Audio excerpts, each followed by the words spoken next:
Good morning. We're here with Voices Action and Texas GOP Vote interviewing Representative Marva Beck. Thank you so much for taking some time from this busy morning of session to be with us, Mrs. Beck. You are most welcome, and thank you for the opportunity to talk with you about this.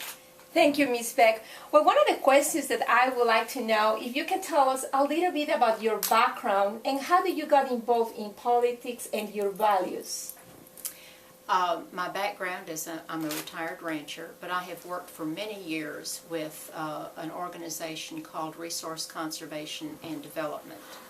And that is a group that is dedicated to conservation of our natural resources, but also of our people resources. We work only with rural communities for their betterment. So we may work on an issue with a stream that goes through town.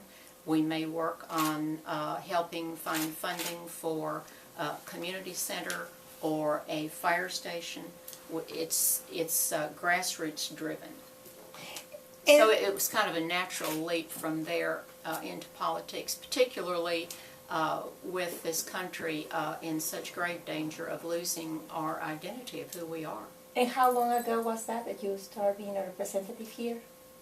January. Okay, because you're a freshman, right? I am a freshman. You're one of those who really make us have the joy. Thank you for telling that to us. Now tell us about the people in your district and what are the issues that they are concerned with. We have already addressed some of the major issues that the voters sent me here to address.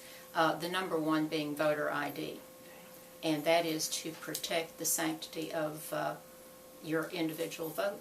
Another was, of course, right to life with the sonogram bill. Right up there with those, even though it's a federal issue, was the clear message to protect our gun rights. Do everything that you can as a state to hold that sacrosanct. Well, I see those are important values. One of the things that I have done with Voices Action is I have actually debated on the sonogram bill in Spanish TV. I debated Representative Jessica Farrar on the issue, and it's always important to keep the community, all the community, informed about what is this important bill that you are talking about, the sonogram bill that finally has passed. Thank you for that. Now, one of the things that I noticed on the committees that you are involved, I have a question for you.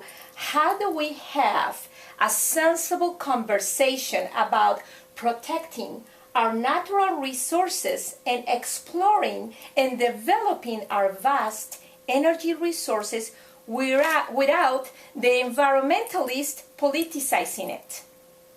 That's a very difficult thing to bring about, but I think that we have really got to work hard on it.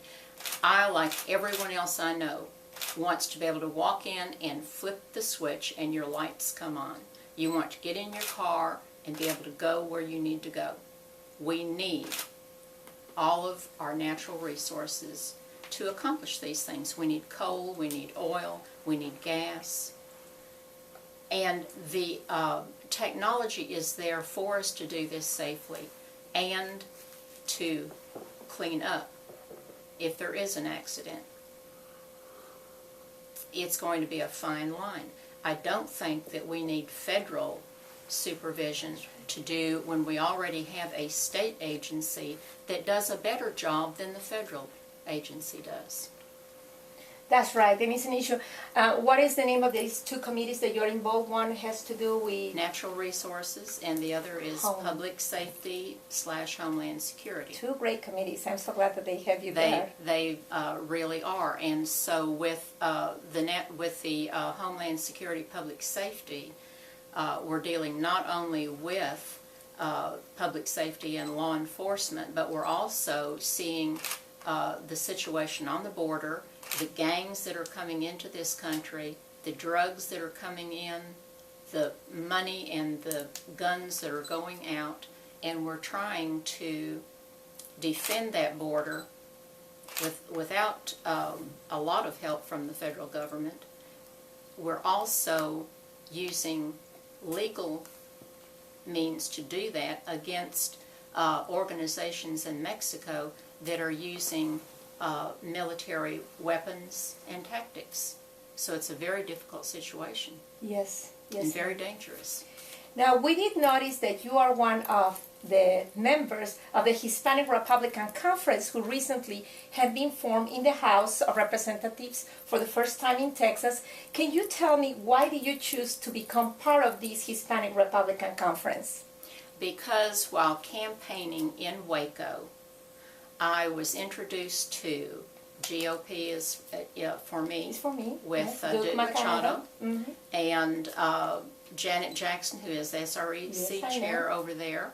And they have worked very hard to get the message out to Hispanic people that Republicans are the party of be what you can be. And I think that that's a message that is going to be taken well with the Hispanic community once we get that out to them. They also have the same values that we do, Absolutely. which is home, family, children, community. Yes, one of the things, they are good friends, Duke Machado and Janet Jackson. They invite me to be in the radio show that they produce.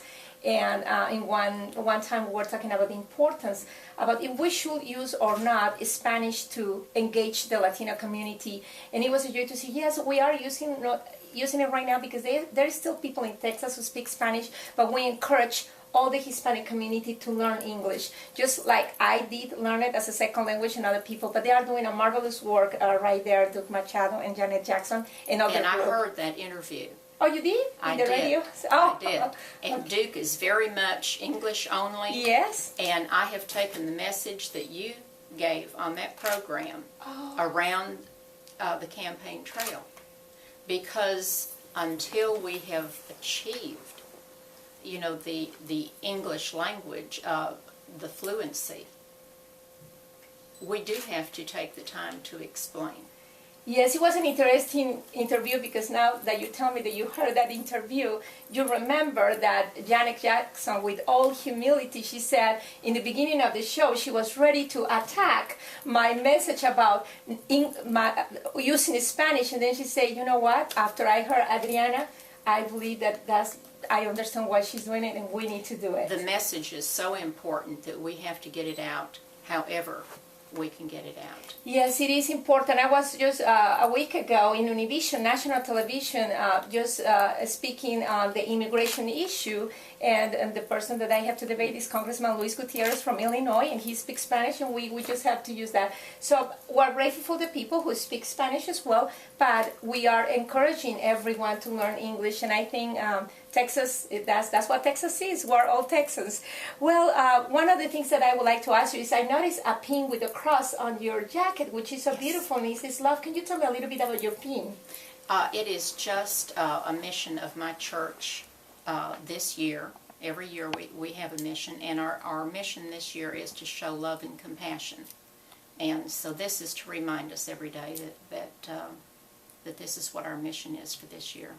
That's beautiful, Mrs. Beck. Well, I can tell that you're a woman of values. I want to thank you for serving not only the people in your district, but also for serving the people of Texas. Thank you so much. Thank you very much, Mrs. Beck.